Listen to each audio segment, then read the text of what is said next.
Welcome to Ill-Minded Media. My name is Uba, and this is sort of a safe haven for 90s babies like myself, who are fortunate enough to be spoiled by everything from Nas's Illmatic to The Matrix. This is a place where I get to gush about all of the dope that I grew up either listening to or looking at. And I get it. It's been a while since the last video, and we all know that house YouTube is all about consistency. Fortunately, for those geniuses, I don't care. If you've somehow managed not to be spoiled by the title of this video, I'm going to be talking about arguably the greatest album of all time. And mind you, that's arguably by the greatest band of all time. You know what? I'm talking about Radiohead's OK Computer, top 5, dead or alive.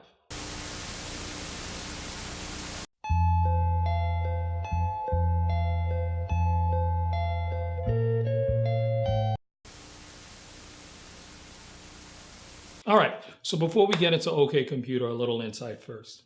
Why Radiohead? Well, when it comes to musicians from any era, few can match their influence on the industry. Coldplay, Frank Ocean, Muse, and even Travis Scott have all cited them as a major point of reference in their respective music.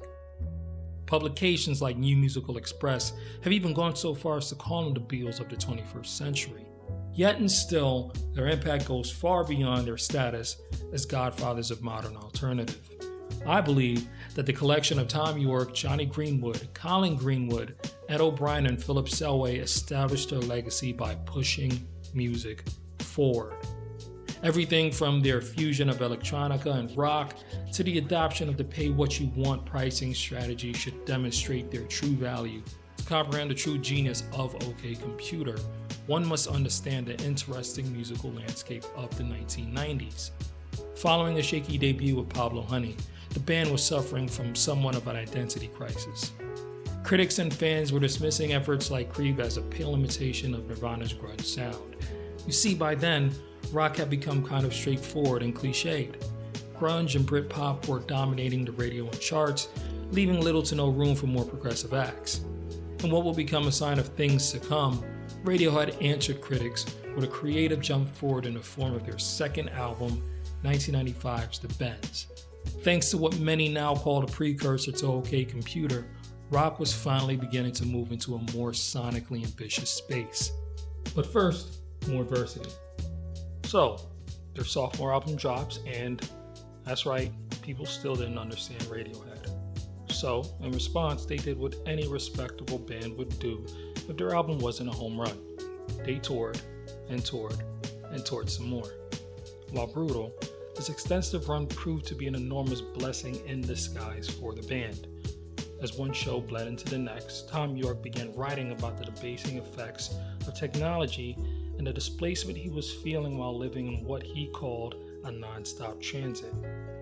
According to a rare interview with Rolling Stone, Yorke stated that the paranoia I felt at the time was much more related to how people related to each other, but I was using the terminology of technology to express it. Everything I was writing was actually a way of trying to reconnect with other human beings when you're always in transit. And just like that, from the depths of phobia and a reading of A Hitchhiker's Guide to the Galaxy, OK Computer was born. Released on May 21st, 1997, OK Computer was immediately recognized as a brilliantly bizarre extension of the last album's bold ambition. Using complex lyrics and menacing instrumentals, Radiohead marked the death of their former selves with a postmodern classic. From here on out, both the band and rock genre would never be the same. Nigel Godrich, an engineer on the Bends and producer on every Radiohead album thereafter, stated that they were the band of my dreams. There were no constraints. This was not Neanderthal rock and roll. It was very high-level thinking, conceptual, moving forward in terms of sonics and beautiful songs. It was a perfect thing. While recording in the massive estate of Dr. Quinn herself, Jane Seymour, Radiohead threw themselves completely into their third album, facing everything from isolation to paranormal activity. Xylophones, synthesizers, organs, seemingly every instrument was fair game for the rapidly maturing band. Gone were the flawed days of Pablo Honey. In its place, OK Computer established a new rock norm, one that would lead to more experimental albums in the future. In the meantime, Radiohead worked unusual tempo changes and melodies into atypical hits like Paranoid Android, which guitarist Ed O'Brien referred to as a marriage between Queen and the Pixies. Guitarist Johnny Greenwood also recalled, "I remember hearing a Genesis record and thinking that the Mellotron sounded amazing, so I stole it. It was either Nursery Crime or Selling England by the Pound.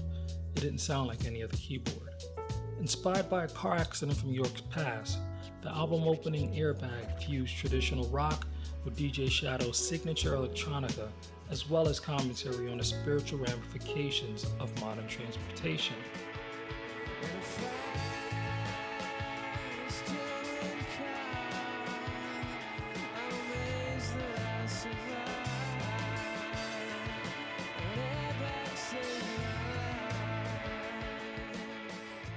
The outro, by the way, is without question one of the most mesmerizing things in all of music.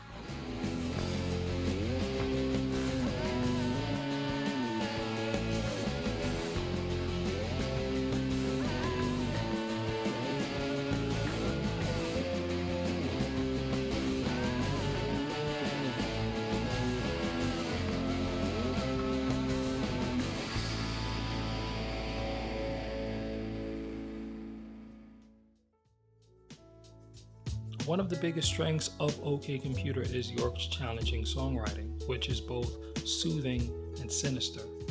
Even something as childish as No Surprises is layered with dark complexities, spinning a tale about a life that's been torn to shreds by pessimism that's all too familiar.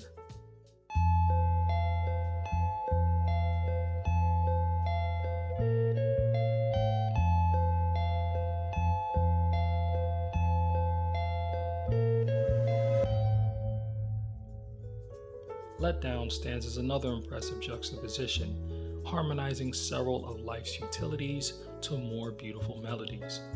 OK Computer also managed to raise a number of key observations about society, most importantly the ill effects of technology on mankind, which, of course, makes it terribly relevant in 2019. Once upon a time, it would be easy to dismiss York's phobias as either paranoid or melodramatic. Today, they ring out prophetically. Each song paints a picture of a complex world, both grim and magnificent. The music was much more than grunge or Britpop or even prog. It was refreshingly progressive, and for one reason or another, more accessible to listeners than something like the Bends. So accessible, as a matter of fact, that in 2015, the Library of Congress added it to the National Recording Registry, alongside other game-changing classics like The Miseducation of Lauryn Hill. With a sound that's both enigmatic and cinematic, Radiohead produced something similar to The Matrix on wax. OK Computer presented both caution and counsel to a world on the brink of an evolution that terrified them. On his last track, The Tourist, York offers advice to people like himself, men and women who struggle to live in a world filled with noise.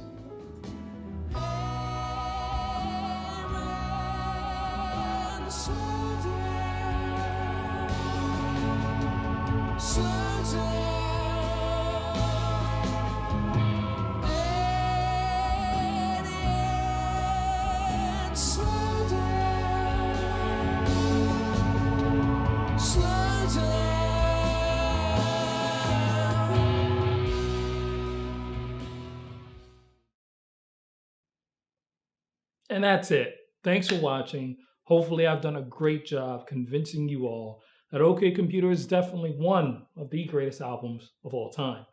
If you haven't listened to OK Computer, please do yourself a favor, find yourself a record store or somewhere that sells music and buy yourself a piece of history.